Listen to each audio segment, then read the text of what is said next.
Hey there, and welcome back to another episode of A Cup of Joe. My name is Joe Escobedo, and with me on the show today is Victor Sabbagh. Thanks so much for being on the show, Victor. Thanks for having me, Joe. Much appreciated. So Victor is the Client Account Manager, Growth Strategist at Integrated Expansions. So Victor, let's get to know you a bit better. What is one thing that very few people know about you? I thought about that quite a bit. I'm a pretty transparent person. A lot of people know a lot of things about what I do in the business aspect. I think the thing that most people don't know about me, and most likely about 99% of the other people they meet, is some of the trials and tribulations they've been through. I think it was 6.5 years ago, I was engaged.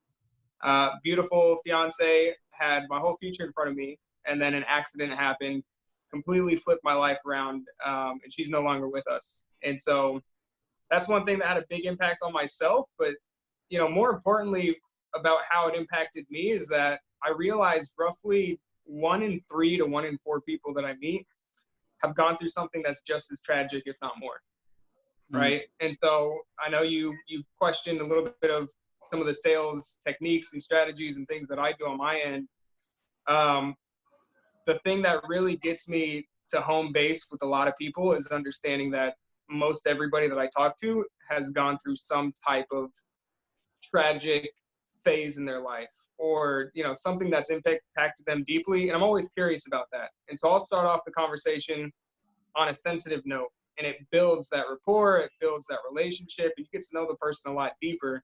And so, that's something that hit home with me. And it's also something that, if you ask a lot of your clients or anybody else that you run into, you'll find that a lot of people have gone through something pretty tragic, at least in relativity to their experiences in life. And I think, that probably is what makes you such a successful salesperson. And I think just building relationships, I think what you talked about right now, I think is crucial, especially what's going on globally, just being empathetic towards people who are going through a really tough time right now, whether the business is taking a hit or they've gotten laid off recently. So I think, the adversities that you have faced personally and the empathy that you have is probably extremely helpful to probably what you're doing, and probably helping others, not even just in selling, I think in just helping others through very tough times, especially right now. Have you felt like your current business has been affected at all given the current virus? And if so, kind of how are you overcoming such challenges? Personally, I've shifted my business model quite a bit over the past, I'd say a few months, if not few years. I know a couple of questions coming forward. I'll answer that as well, but I don't see that it's taken much of a hit. If anything, I'm right now, I'm planting a lot of seeds with a lot of future clients that's going to be coming in. Especially that now people have more questions, comments, and concerns than ever before. And there's no answer that you can Google right now. So if you are an authority in your space, you know what you do, you know the results that you get, and you're a practitioner of it, a lot of people will open their eyes and their ears to hear what you have to say. And in that, you're nurturing another sphere of future business that's going to come your way. And at the same time, as far as people, investing now into themselves, it's always going to be those that are more secure are going to, it's almost as if nothing happened for them. Other people that might be a little bit hesitant, whether it's their job, or their business is taking a hit, or they're not exactly ramped up for these types of times, you a lot more hesitation. But nonetheless, there's always a good along with, any bad times that's happening. You just have to look at it the right way and approach people situation that they're in. Yeah, no, I think you bring up some really good points. One of which is kind of, as you rightly said, planting those seeds right now. People are asking a lot of questions, there's a lot of uncertainty. Can you share a little bit more in terms of how you're doing that with some of your current, clients and some of the people you're working with? Yeah. So right now I do marketing in the real estate space, and with the change of the, economy and the change of just a lot of things happening along with COVID-19, I've switched up my approach to marketing and advertising for real estate agents. And so what I do is I'm providing them information with the changes from previous campaigns that we've ran, against the changes that I've made now to test against the current marketplace. And that's always something that helps ease a lot of their concerns, because, you know, a lot of agents, and this applies to any industry, they're going to, you know, they think everybody and everything is on pause. But if you look at any marketing online, whether it's e-commerce or any other space, people are getting leads for a lot cheaper, you know, and that's where you're also planting those seeds for those types of businesses. And then you expand on that once things kind of stabilize on that side. But it's really, you have to be a source that people can look forward to for information to help them out in their current state. Mm. No, very good advice. And I love that you are kind of, if I heard that correctly, you're working primarily with real estate agents. So maybe going a bit more niche.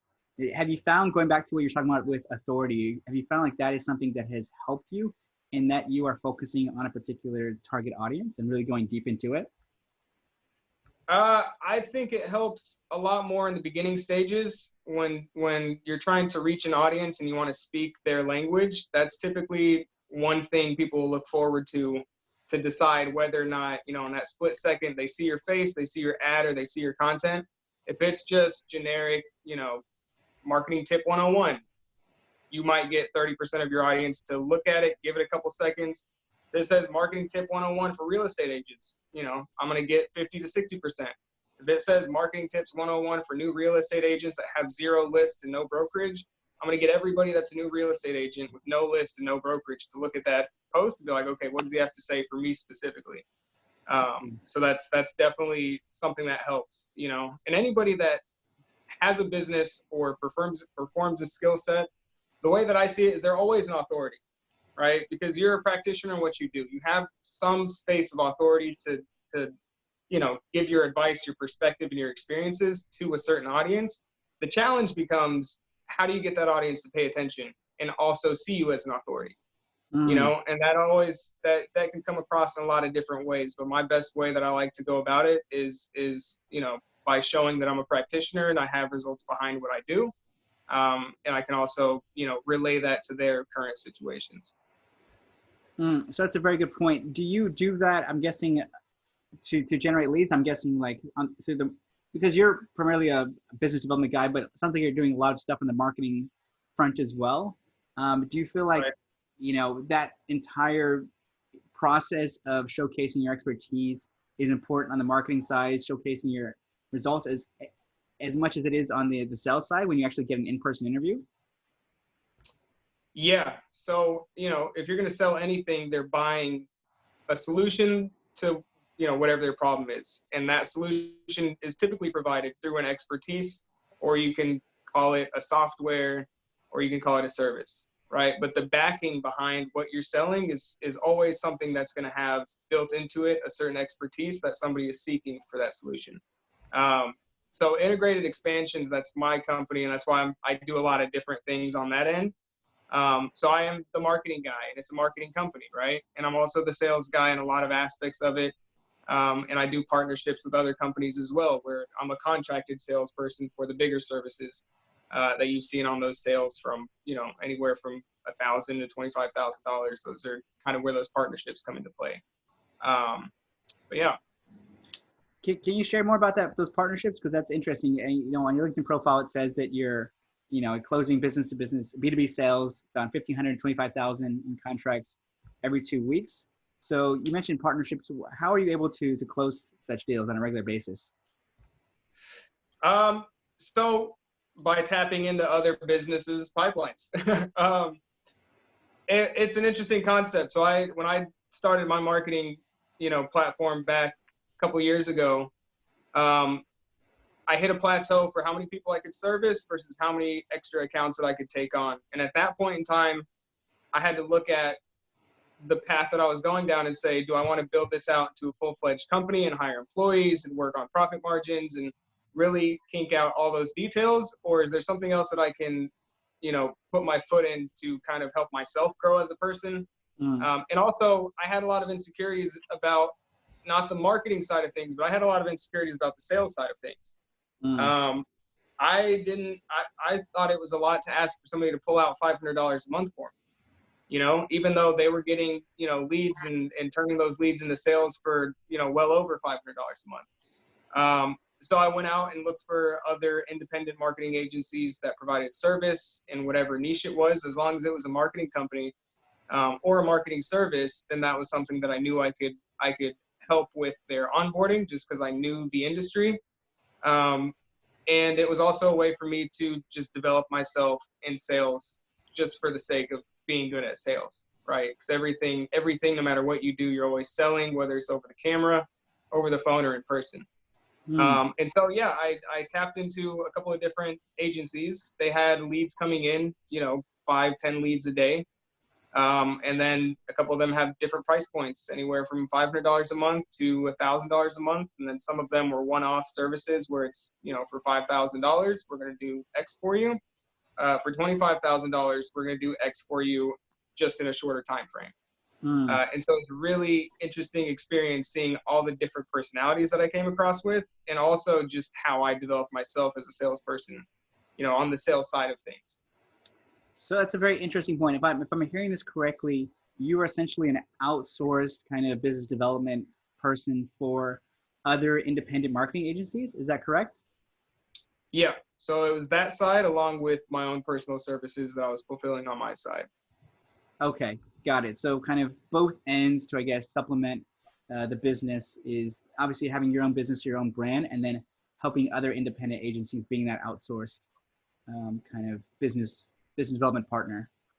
Mm-hmm. Very interesting. And I'm keen in terms of like the breakdown, which part of the business is from your own versus partnerships, would you say? A lot of the heavy sales, the 5,000 and 25,000, that came from partnerships. My business was capped at 1,000. Okay. $1,000 sales, per month on that side. Got it. Okay. That's actually a very interesting business model. I mean, I've done something very similar with some agencies as well as tech companies as well. So because a lot of tech companies, they don't have the in-house resources for training and execution a lot of times. So that's where I kind of come in. But yeah, no, it's interesting to see that you're leveraging that on the partnership sides with independent agencies. Yeah. Now, one of the questions that always comes up, and like I said, it'd be great to get your thoughts on this, is how do I close? So a lot of people can get meetings, they can, have that conversation, but they really have difficulty sealing a deal. What are your thoughts? What are your tips around that? That's a good question. I struggled deeply with this as well. It's awkward going from, let me demo something to you, let me answer your questions about it, and then you make that transition. I realized the transition from the initial call to the close is where a lot of people get stuck because it's kind of awkward.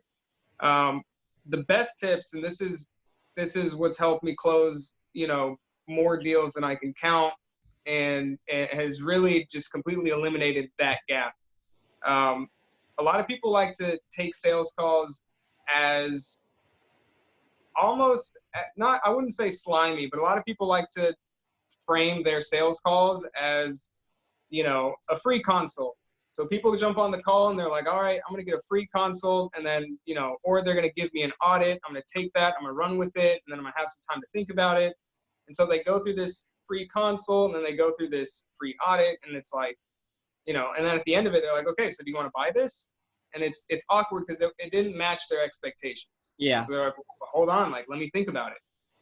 And the objection side of things is really interesting as well. But my best advice is you set up the sale, you set up the close in the beginning of the sales call, right? So you're jumping on a sales call, you say, hey, this is a free consultation, or we're going to do a free audit for you.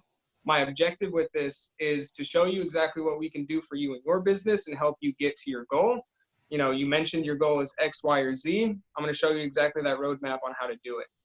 At the end of this call, if it's okay with you, I'm going to be completely transparent. I'm going to see whether or not we'd be a good fit to work together.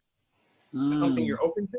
And that way they completely allow themselves to be pitched at the end, right? You want to almost get their permission to, if everything works exactly how you like it, and you don't want to do everything yourself, or you want us to maybe help you out a little further than just this call, is it okay if I show you what we have to offer and see if it's a good fit for us to move forward, on a working partnership or a working deal? Most people immediately, their guard is dropped, and they're like, yeah, that sounds perfectly fine. I mean, if it's something that I'm looking for and it fits the bill and it's in the right budget, then yeah, of course I'll jump on, we can talk about that further, right? So that's kind of where you introduce that transition, so they're expecting it. right? Then you get to the end of it and you'll be like, so, we talked about X, Y, and Z. I showed you how we would do X, Y, and Z. At the beginning of the call, I mentioned if I thought we could be a good fit to move forward, then I'd bring it up. Based on your current situation, I think we can make something work in this sphere of, what we do. And it's going to potentially help you get to your goal in the next month, 2 months, 3 months. And then they go in, and then what's the price? And this is when you start getting into the objections, right? A lot of people want free, cheap, and easy. Most services, especially when you're dealing on the business acquisition side of things, they're not free, cheap, or easy. So then you hit them with the price shock. What I like to do with the price shock is that's another objection that you handle in the beginning of the call, right? What's your budget? What are you looking for? The people that I've sold $25,000 deals to, they have no hesitation saying, I can afford whatever. It's not a problem for me. Other people that I've sold $5,000 deals to, they'll say, I can afford maybe 2,000 or 3,000, and then they have their savings on the side that you might be able to tap into if it's a good fit and if it's ethical for you to do so, and kind of advise them on how to utilize that. But yeah, a lot of the objections, you're answering them in the beginning of the call, in the middle of the call, and also in the close, That is amazing advice, and probably the best, most practical advice I've heard in a long time on kind of closing the sales is really being transparent with expectations. Do you kind of set that context before the call? For example, you said it, as soon as you get on the call, look, if everything goes well, I'd like to share more about the solutions. But do you set that context so, before you even jump on the call? How do you even set those expectations? So a lot of the sales calls that I've worked with have been leads that came on through advertising or marketing campaigns, or just in the space of where somebody has influence. People follow them and they give them a pitch to book an appointment to talk about whatever it is, that they might be able to solve. There's always, the more clear you can be in your marketing, the less about the service, about the prices and things like that. You're going to get higher cost of leads, lower lead count, and you have to make sure that they show up to the call, but they're going to be a lot likelier of a prospect that's going to be able to afford and be fully, fluid throughout the entire sales call. But I've also had, sales calls with, appointments that people had no expectation of there being a pitch. And you just have to manage that from the beginning of the call itself. Like, hey, I know, we jumped on just because I wanted to get to know you.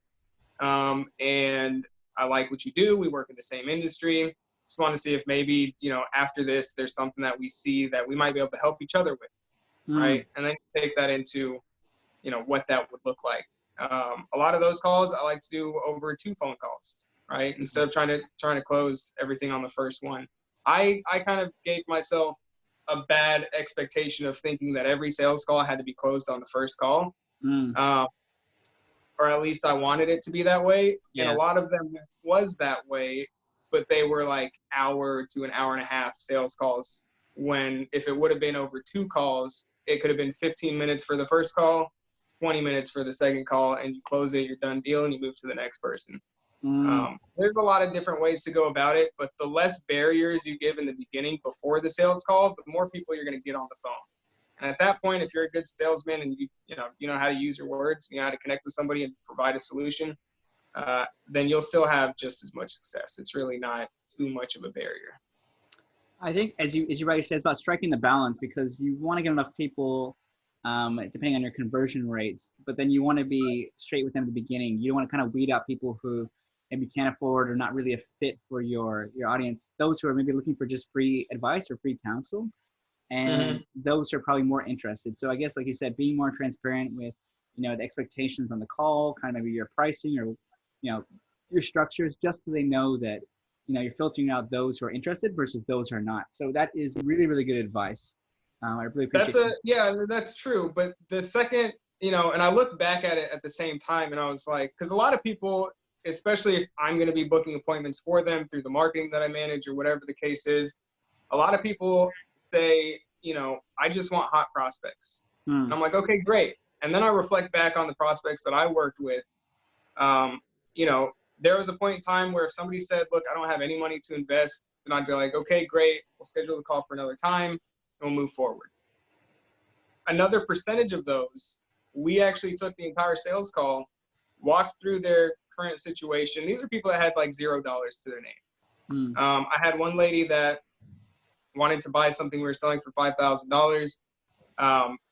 And I think she might have had a couple $100 extra a month that she could save, but she was nowhere near the actual price tag of what we were pitching. And I knew at the end of the call, she's not buying anything. She has no savings account, nothing. I took the sales call as a normal sales call, and it was really just to help her in her current situation. This is the fastest way you can get to afford the service, and then this is what you should do now.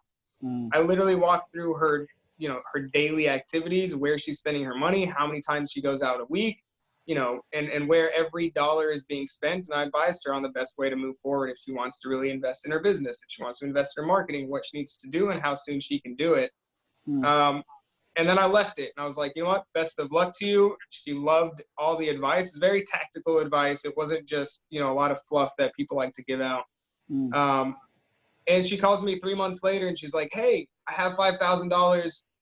What do I do? Tell me where to put it. Should I buy the thing that you were selling with that, with that other agency, or should I do something else? So those people will come back to you if you're really providing a service that you genuinely see that's going to help somebody, So I don't like to just only keep qualifiers at its peak so that I'm only working with hot prospects, because people are going to come back and they're going to seek out somebody like you, that genuinely cares. And that's one of the biggest things that I've seen, and ever since then, I have people like that coming to me all the time.